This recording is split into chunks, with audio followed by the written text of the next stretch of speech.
Hello, this is Peter Merrick, and I'm with Brad Zullis of Awakened Nation. A huge shift is taking place on planet Earth. People seem to be waking up. Tired of the way things used to be, they are creating something brand new and changing the world we live in. My name is Brad Zullis, and I get to sit down with the next generation of idea makers, the disruptors, and the game changers. Everyday people, just like you and me, from all over, who are doing amazing things. Welcome to Awakened Nation. Hey, ladies and gentlemen, I have Peter Merrick on the show today. And this is the funniest part. Peter, you and I, we were talking in the green room earlier. Have you ever run into somebody or met someone who knows another person that you know, and it's like 6 degrees of separation? And that is you on the show today, Peter. Thank you. Yes. We knew an incredible man who is with all the difficulties he had. The one thing that actually we're talking about, Tom Cunningham. He passed about 5 years ago, and every time you asked him how he was doing, he would say incredible. Yeah. And he suffered so much pain. However, he was just so positive. Yeah. I was always astounded, and I shared this with you. In case you're interested, folks, Peter did an amazing interview with Tom Cunningham many years ago. And it's been like 5 years since he passed. But Tom and I were not just friends, but business partners. And before I even ever knew Tom, he led a standing ovation for me when I was on stage. I mean, talk about a humble person. And here's what always astounded me about Tom. He would always talk about the books he was reading.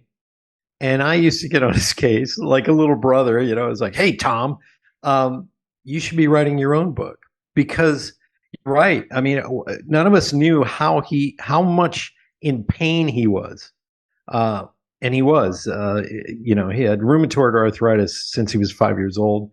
I think he had 6 hip replacements and 4 shoulder replacements. And he even had some bones fused and broken so that he could walk. And, your heart goes out to people like Tom. But Tom was one of a kind, Peter. He really was. So positive. Just thinking about Tom just gives me a big smile because he was just such a pleasant person. Yeah, he really was. He would always say, hey, how you doing, Tom? Amazing. He would always go, I was like, okay, how do you do that? And he does. He exemplified the teachings of Napoleon Hill. He was a certified Napoleon Hill instructor, but talk about positivity. And I co-hosted many of his show with him. And he asked me to sit in sometimes, and I wondered why. And I realized he was in extreme pain those days. I listened to some of those old recordings, and my heart goes out to him. And it's a bit of kismet for us to finally meet and finally sit down and talk. So I feel honored that you knew Tom. Thank you so much, Brad. I feel a connection. Definitely. So, ladies and gentlemen, you're probably wondering, who the heck is this guy? Peter J. Merrick. I have his bio right here, but you're a certified financial planner. Is that correct? I am. And I'm also a trust and estate practitioner. Wow. Your bio is impressive. First of all, you're an income and capital enhancement consultant, speaker, and author. And since the 1990s, your career in business succession consulting and post-secondary financial education, it's been unparalleled. I've been following you actually on LinkedIn for almost a year now and been incredibly impressed with some of the insights that you're laying out. Also, some of the things that maybe 5 years ago would have been called a conspiracy theory, but the reality is the financial markets are shifting and changing, and you're pointing those out.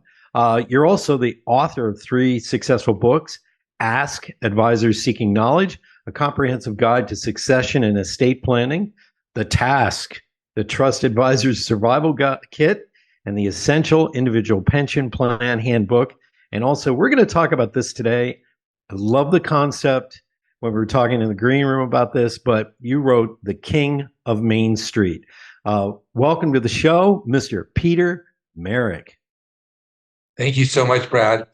Will you tell my mother all this? I will. My mom used to call me Hollywood, so I get it. Our moms are our biggest fan. First of all, I want to talk to you, and I've seen some of your work, but how did you get started in this? Because this was not easy in the beginning. I heard you talking about this a little bit, but how did you get started? Because most people, they wind up on Wall Street working for a trading outfit, and then they work their way up. They get all their licenses. There's Series 6 and 7. How did you get started? Okay, so when I graduated university, my opinion of myself was much higher than reality, and there's nothing like hitting the pavement and having reality hit you.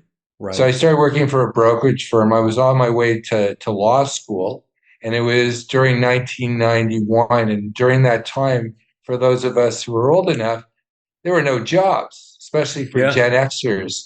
And in Canada, where I was living at the time, you went to law school. It was an undergrad degree, so you could get in after 2 years. And you went to school, and you had to apprentice for a year before you could write your bar.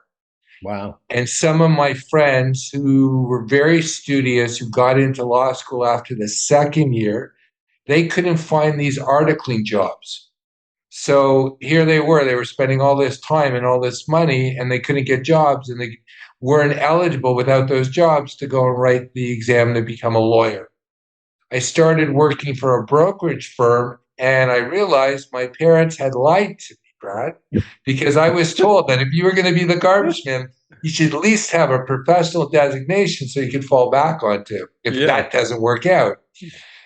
However, I decided at that point, this was the area I was going to go into. My father was a tax accountant, so I was very interested in the tax aspects of planning, and I saw that was missing. So I had a brilliant idea, and I had a friend who was willing to follow my stupid lead.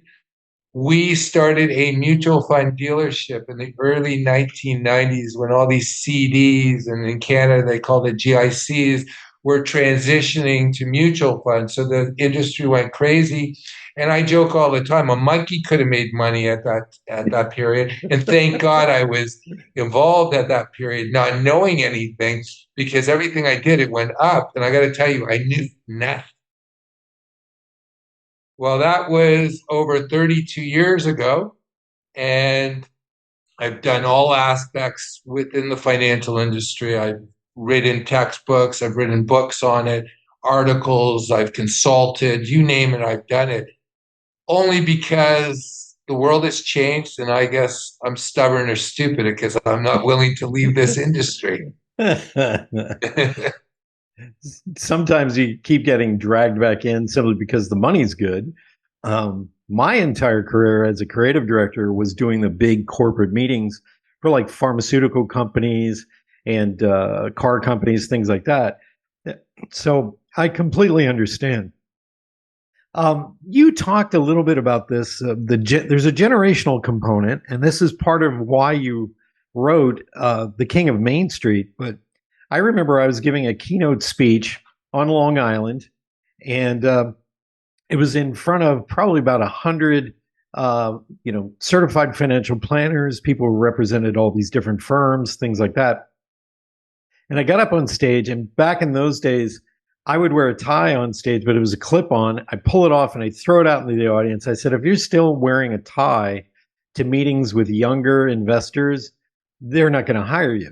And they would get upset, And I said, look, raise your hand if you made most of your money in the past 3 years from boomer wealth. And all the hands in the room shot up.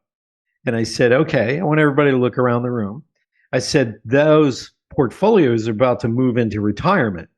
I said, how many of you have Generation X wealth and clients? And 75% of the hands went down. I said, now how many of those are trust fund kids? And most of the hands stayed up. I said, now how many of you have millennials as your next, big client? All the hands went down. I said, ladies and gentlemen, we have a problem. And so let's talk a little bit about the generational divide on this, and some of the investments and the things that you observed that helped you to write The King of Main Street. Well, I have to share with you a little background on the King of Main Street because my books, the textbooks that I wrote, they were with LexisNexis, and the only people who would be reading them would be people who were lawyers, accountants, CAs, trust business, M&A. And I had I had a very interesting contributor in my last textbook, and he was in charge of Charles Bronfman's foundation. And the purpose of that foundation was to give away about $2 billion of Charles Bronfman's money while Charles Bronfman is alive. And they wrote a book together called The Art of Giving. So I went to Jeffrey, who contributed a chapter, and I said, please write a chapter on how a guy like me can go to a guy like the guy you're working for and ask him to give money to charity. So he wrote a chapter, and Charles came into town, and I pulled every bullet in my chamber, and I ended up in this really small room where he's talking to these young kids at the university. He's going to be speaking to a larger group later. So there's just a bunch of 20-somethings, and there's this 40-year-old guy who wants to go and talk to Charles Bronfman to give him my book. For those of you who don't know, in Canada we do Seagram's, Tropicana, DuPont, all these different companies. Their family's been heavily involved in. And I'm handing the book to Charles. It's about 1,200 pages. It's more of a Dr. Spock for succession planning and estate planning. And he says something to me. He says to me to keep the book. Now, I got to share with you, he's talking on leadership, young leadership. I'm thinking, could I not be a leader? I sort of drop. And I say, well, the guy who's giving away your money, he wrote a chapter in the book. He says to me, the truth is, and he didn't use my name, but I like to believe he did, but he didn't. He says, I've been paying guys like you to read books like this so that I don't have to. And I left, and he was right, even though I was a little upset that that occurred. And, I thought about it, and I realized I got to write something that's going to appeal to not what I call the check cash, the person who signs the back of checks. I had to write something for the person who signs the front of checks. And I decided, I realized that the thing that was missing in all the financial planning that I had studied, and I had been a prof and I'd written, was looking at how people age and how their desires change. And when I was really young, I lucked upon a book that changed my life. It was called Siddhartha. Oh, I've heard of that. Yeah. By Herman Hesse. It was written over 100 years ago. He won a Nobel Prize for writing. And he was also, his therapist happened to be Carl Jung. So he wrote about he did the hero's journey of what human growth is before Joseph Campbell even discovered it. And I read this book, and I was completely in love with it, and I kept on reading it again and again and again every year. And around my 40s, I was maybe my 20th time reading. It wasn't a long book, Brad, but it was long enough. I asked myself, why are you reading this book? And it dawned on me. I was on a different chapter every time I went back in the book, because the book actually had an arc of a male aging, about being really cocky when you're young, taking on the world, like thinking that dad and older people know nothing. And then you sort of get crushed at middle age because you realize you're not planning your life, you're actually in your life. And then when you get older, you realize in your working career, it's almost over. And then it comes down to, well, what was this all about? What will I be remembered for? And the needs of a person, especially an entrepreneur, are different at different stages of their lives.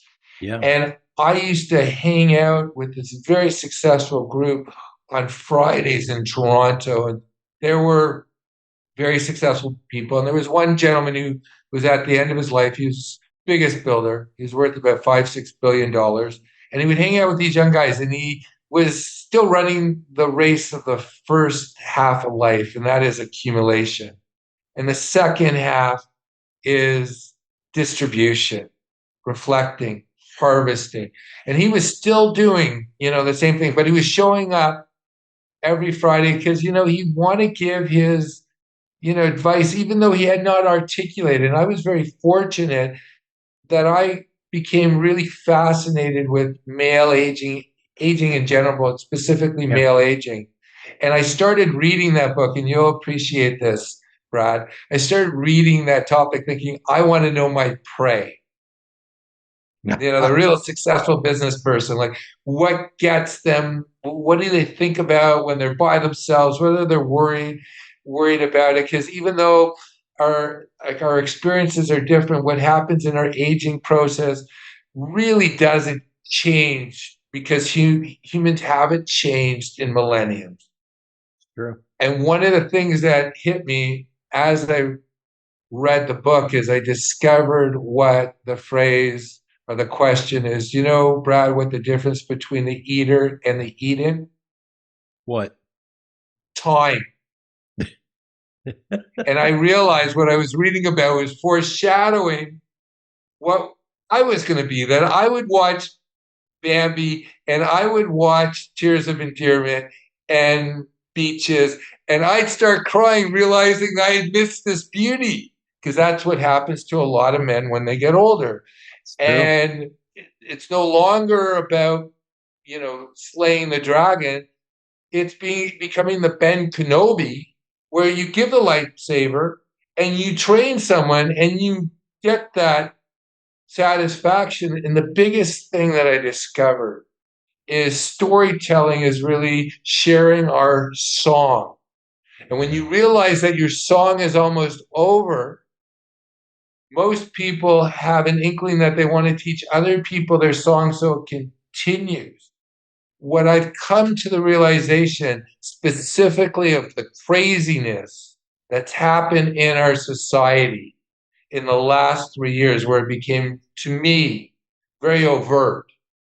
Right. Like there's things happening that are just, if you got a memory, you just shake your head. Yeah. Before, I'd like to teach my song. If you are a responsible adult, you have to teach your song. And that means you have to go out there and you have to share your voice, and you have to know the difference between right and wrong. And it's not subjective. There's certain things. If I go and violate you, Brad, punch you in the face, and you don't want to be punched, that's wrong. Rape is wrong. Taking people's property wrong. Forcing things on them that's their bodily autonomy and taking that away is wrong. And these are things that are in our cultural song and our individual song, and I'm using the metaphor of a song. It's important that you and I are on the last part of our journey. It's important that we share our song, and to be able to share that the world's not relative. There's things that are innately good, and you know it, just like when you taste something that's good, and you know when something's rotten. Yeah. And it's our responsibility as elders, older people, to share that with the next generation so they have the blessings that we had. It's so true what you say. It is a song. The Vikings used to say, they used to tell these great stories of Eric the Red and all this, Leif Erikson. They would tell them in what was a song, but they called it a saga, and they would sing it. And I think, even today, almost every song that is hugely popular, like Bohemian Rhapsody, is telling a story. And I love what you're saying about this, but I want to point out something, because I wrote a book on the generational divide and what caused it. We do have in our society today a sort of recoiling of anybody older. Ageism is alive and well. But I pointed out to somebody, and I gave them a little advice online, and then I called them a Padawan. And they were 25, maybe. I'm 60 years old. Hello. And they were insulted by that. And they wanted me to change my response. And they were, how dare you call me a Padawan? And I feel there's a rejection of this normalcy, this normal, um, how can I call this journey through life of, accumulating success and passing on the wisdom. And I feel like a large part of the next generation has an FU attitude towards us. Yes, and I don't know if it was intentional I think it was. because, I think it was. well, I do too. I just decided to say that to be like correct. It is intentional. I want to share with you a crazy story. Okay. Please do. I know a gentleman. He was really counterculture in the 70s. He was a colonel in the Canadian Army, and he started in Canada its first military school. This is the 1970s. We're talking, that's counterculture. Yeah. And I'm friends with this gentleman, and I've asked him to write a book because he created his own little world where, in this world, it was going back to, let's say, respect, ma'am, sir, exercise, everything. And he ran this school for 36 years before he passed on the baton. It was a not-for-profit. He was not doing it for money. His joke is he should have been thinking about money when he was doing it. And I asked him, I said, tell me about the boys, what you saw from 1978 to 2016 when you gave up the reins. Right. And this is what he shared with me. And I'm not making a judgment on it. I probably am, but I'm going to pretend that I'm not. He said, the boys that showed up, they had lots of energy at the beginning. They had learning disabilities. They did not fit into the mold of pacification that the school system does, which is based on the Prussian education system, which makes good workers. These kids did not form to that. He said when the parents came up with the boy for the interview, mom and dad came up, and it was usually dad who made the decision that the boy was going to go to the school. Right. And then as the years passed, mom and dad came up, and it was mom who made the decision. Towards the end, only mom came up because dad was gone, and now the school was becoming a surrogate father because the role of men had been diminished and the role of a father, a strong father, had been diminished. So to answer your question about the patois, which is that from Star Wars, like, the youngings? Yes. So they've never seen an example of a strong male. And we need both male and female energies. I agree. They're both valuable. Unfortunately, I started noticing this back in the 1980s when I used to watch Bill Cosby's show. And I didn't have the words at the time, but he was made out to be the fool while the mother was responsible. This is like the father. He was a doctor, but for some reason they made him out to be a buffoon. And you see that all the time, that men are made out to be buffoons. Well, what does that do to young people? What does that do with like relationships, forming bonds? Right. And these are things that I feel privileged that my parents came from a generation where I had that example. I wonder what it's like for those young people that you're talking to, how they see the world, their perspective, their vantage point. Because, you want to know something? I wrote something just today. I don't know if you saw it. There was a thing on like how society adopts technology. There's the innovators, the early adapters, the early majority, the late majority, and the laggards. Now, when I was young and cocky, like this young guy who was speaking to you, I was thinking, those laggards who like get a cell phone and don't hold it up to their face and get brain tumors, right? They're backward, right? Right. And now as I get older, when they say the good old days, I'm starting to believe that when people were actually telling us about the good old days, they were right. Do you remember, Yeah. Brad, when you would go outside and disappear for hours and then you'd be embarrassed when your Yeah. mom would call you for dinner? Oh, yeah. I also remember most of my friends were made up of all different backgrounds, Black, Latino, Asian, and they're calling my generation, a lot of names that aren't true. I'm flabbergasted by this. I remember going out. I would leave the house like at 8:30 in the morning. Couldn't wait to get away from my mom and dad, and we'd ditch our bicycles somewhere. We didn't come back till the sun went down, and it was usually my mom had a rule when the street lights came on, you had to be inside and ready for dinner. So we would find that one street light that would come on a half hour later than all the other street lights. So we weren't lying. Yeah, I remember those days. Getting back to that school I was talking about, I went there. I was one of these kids who didn't fit in. That's why I was friends with the headmaster. Right. Now, right now, the school was starting when I was there, so it was really primitive in like the resources that it had for kids, and it was much more difficult because right now it's fully institutionalized. It looks like an 1812 fort. It's got everything you can imagine. And someone asked me, "Do you think it was harder when you went there, Peter?" And I thought about it, and I said, "No." Even though physically it was harder. Can I share with you why, Brad? Well, no, please tell me. Because they take away their technology. Yeah, that can be traumatizing. Addicted. Like, what did I have? I had a radio. Like I had a radio. Yeah. Like they would take my radio. No, these kids are like addicted. Like we're all addicted to this technology. Yeah. And could you imagine taking it away? It's like taking away someone's. It's a drug. I don't care if it's like they're taking something or whatever. And and I was told it's traumatizing for these kids. I was on an international interview show called on CGTN TV.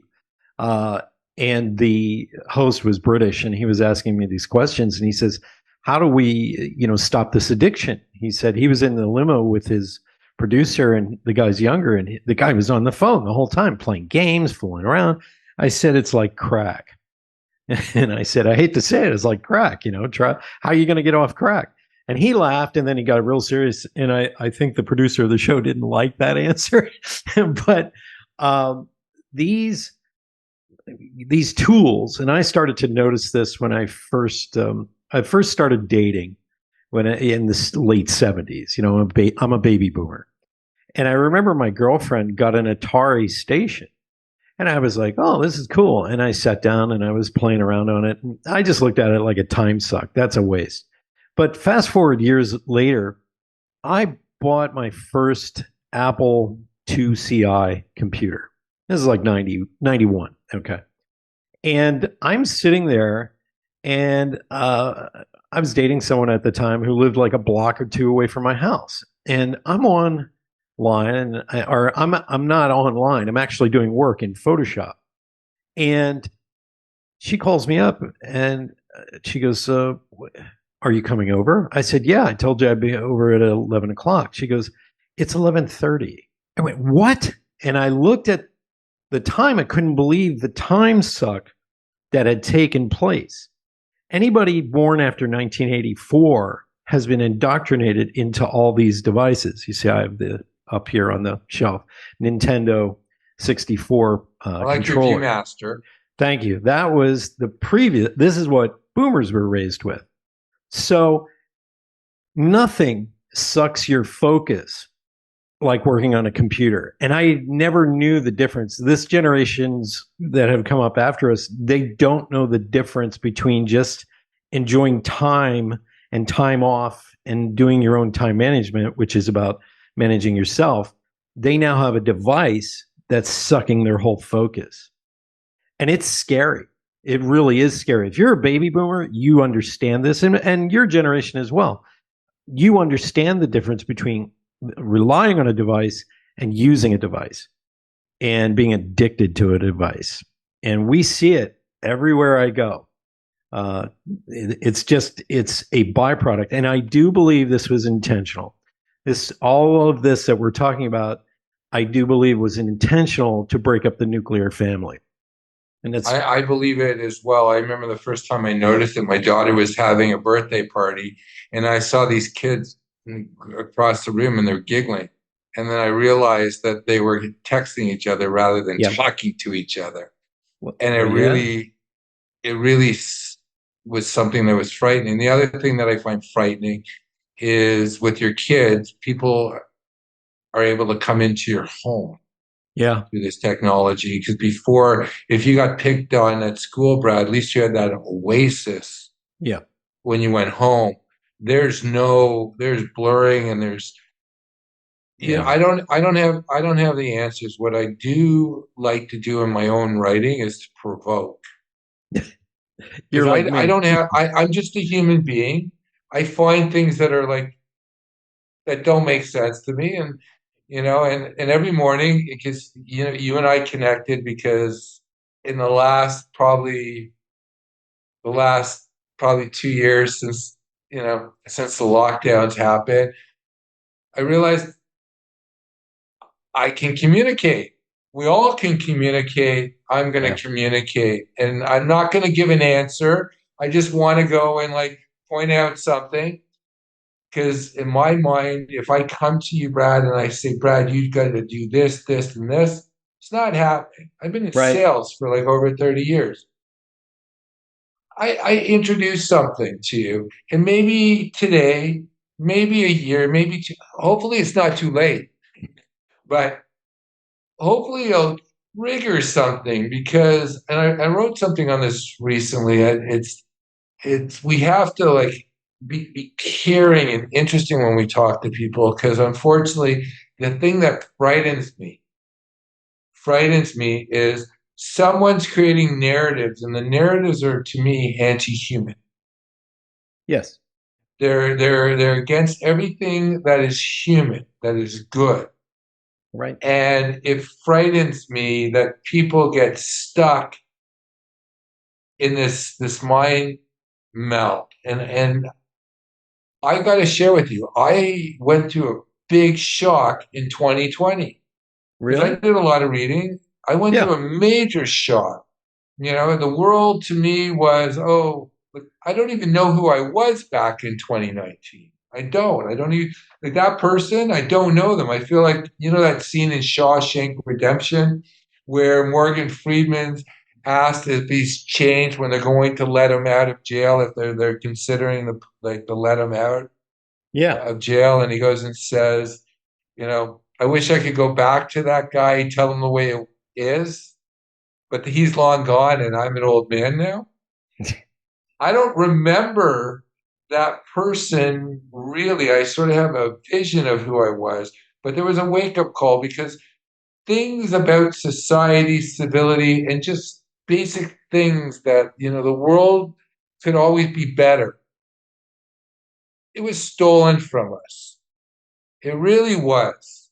And it's on all sides of the border, all sides of the aisle. Because I'll blame Trump as much as I'll blame Biden for it. Right. The fact is, if people have failed to study the Milgram studies, just because someone puts on a white coat doesn't mean that they have your best interests. And people were listening to authority. Who are these authority? Who appointed them? It's all PR. It's basically, Brad, the way money is created, fractional banking. If they want to choose someone and make them sound like they've got a great person, they'll create a narrative, and we'll buy into them, and we'll believe Elon Musk is the brightest guy in the world. It just happens to be very convenient that Elon Musk shows up with all this new technology with a great story when Steve Jobs died, because Steve Jobs of our generation was Thomas Edison. Right. And it's these people are the one wake-up call that I have is the only thing I know is what my senses tell me. And it's important for people to come together, make community, and to talk and to learn. And I guess I just want to bring it back to Tom Cunningham. He was a real person. Oh, yeah. To surround yourself with real people with real values who understand what it means, like do unto others as you would have done unto yourself. The golden rule, my friend. Yes. I'm trying to find a quote by Thomas Sowell he says and I'm paraphrasing, please, I'll see if I can find it. He says every major problem that has happened over the last 25 years, you can find like an Ivy League college, like Harvard or Yale, is the one spouting that stuff. And as of late, and this is why you and I connected on LinkedIn, you bring up Klaus Schwab, and people have no idea what I'm talking about.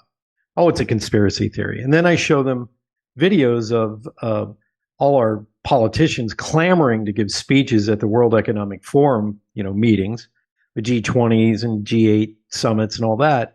And there's a documentary filmmaker I'm going to have on the show. He went around in Michigan and he interviewed people, and 99% of the people out of thousands that he interviewed over 5 years had no idea who Klaus Schwab was. They had no idea what Agenda 2030 was, or Agenda 21. They had no idea about the World Economic Forum. They had no idea what the Council on Foreign Relations was, Oxford, Rhodes Scholars. Yeah.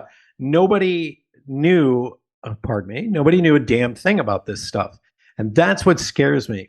I'm afraid that the next generation and majority of people are blaming the wrong thing for the crisis that's happening in our society and our country today. And people do not realize the beautiful gem that the United States of America is. And they've been taught to complain. They've been taught to hate the next generation. They've been told that boomers ruin the economy and the environment and all these things that are just not true. And let's talk about that a little bit in the time we have left, because honestly, this is scary to me.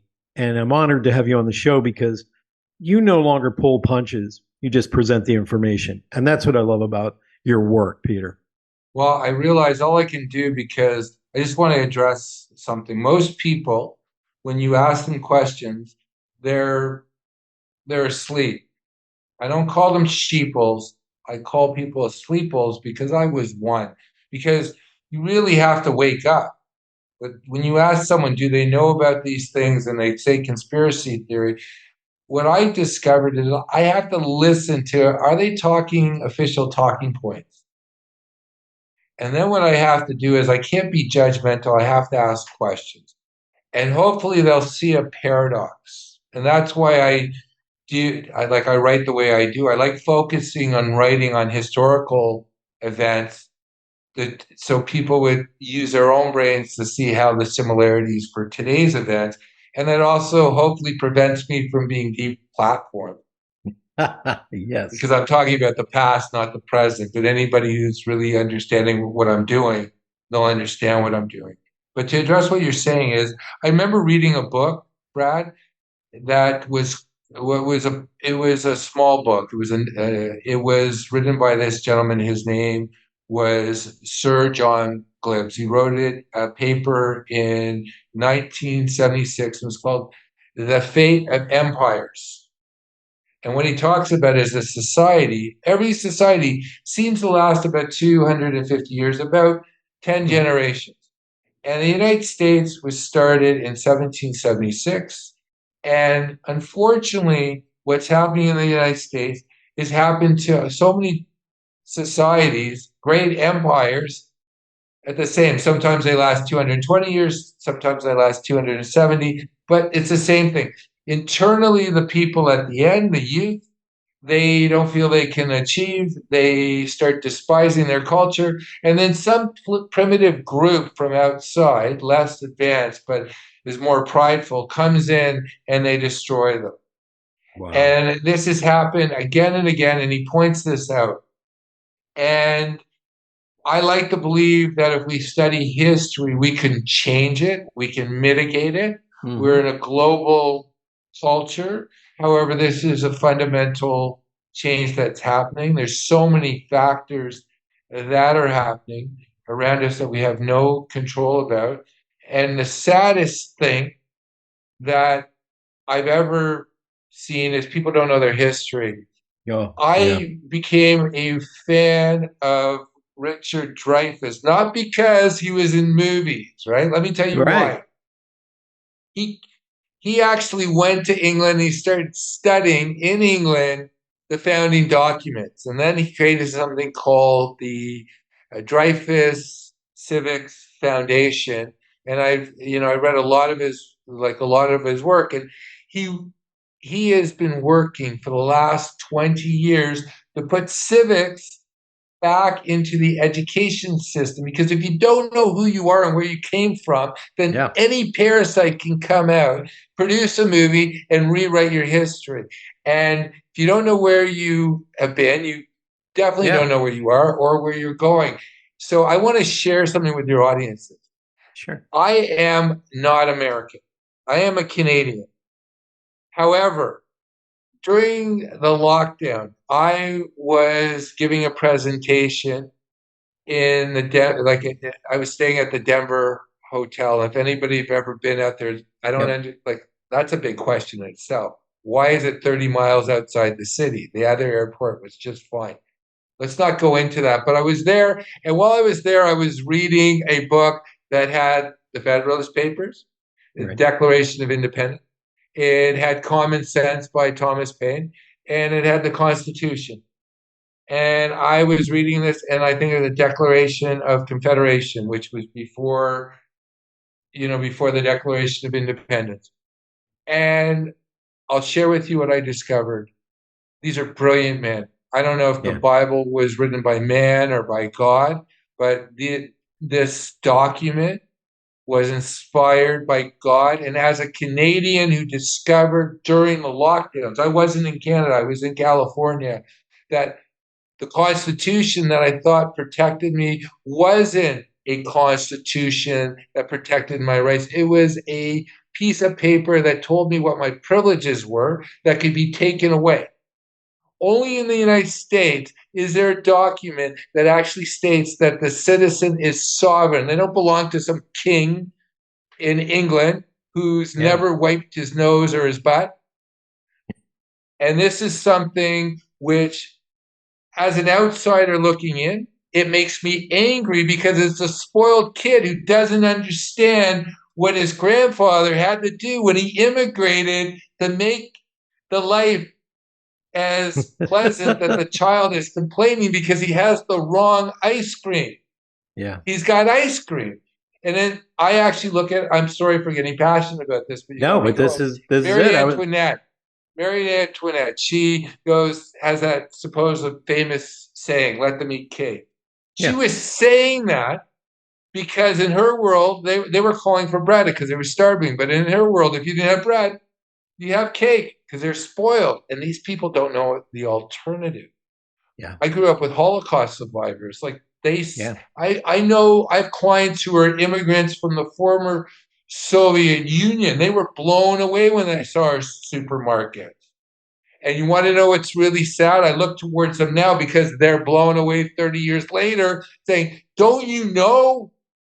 Do you not know this is what happened in our country? This is why we came here. And if there's no more America for people to run to, there's no place, because I don't think that we can live on the moon, or No. we can live, or they definitely won't let us go down to Antarctica. So we don't have any place. This is America's the only place.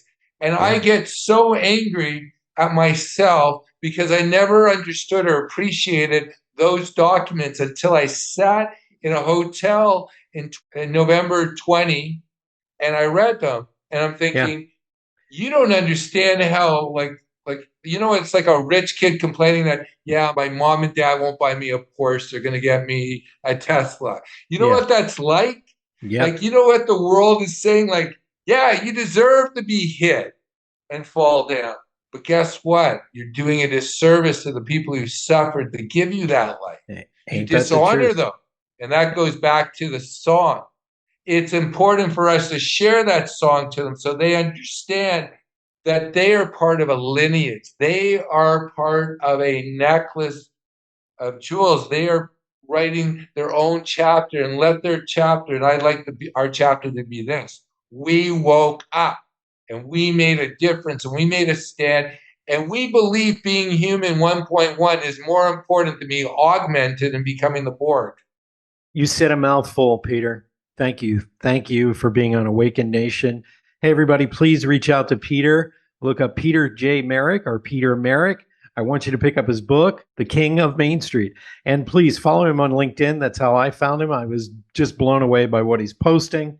And, you remind me of the great Frederick Douglass, which nobody ever seems to want to quote these days, but he was a black man, an abolitionist, and he didn't start out that way. What happened is a group of people came to him and they said, we want you to complain and put down the founding documents, the Constitution, all these things. So he spent an evening, crash course in learning the Constitution. And as he's reading it, he begins to wake up. And when he gives the speech, he's actually supporting it. He says, this is the greatest document since the Bible that has ever been written, because it's based on spiritual values and humanity. I'm paraphrasing. And it sounds like you, my friend, found the same wake-up call. And many of us need it this day. Thank you, Peter, for being on Awakened Nation. Thank you so much, Brad. You bet. Pleasure. You bet. Hey, everybody, tune in next week, and we'll bring you another extraordinary guest here on Awakened Nation. Thank you so much for being a big part of the Awakened Nation movement. This is how you can help me and our extraordinary guests. If you guys enjoyed this episode, please share it out on Facebook, Twitter, and Instagram. And let's grow this movement by word of mouth. Our success will be because of you. Thank you, and see you next week.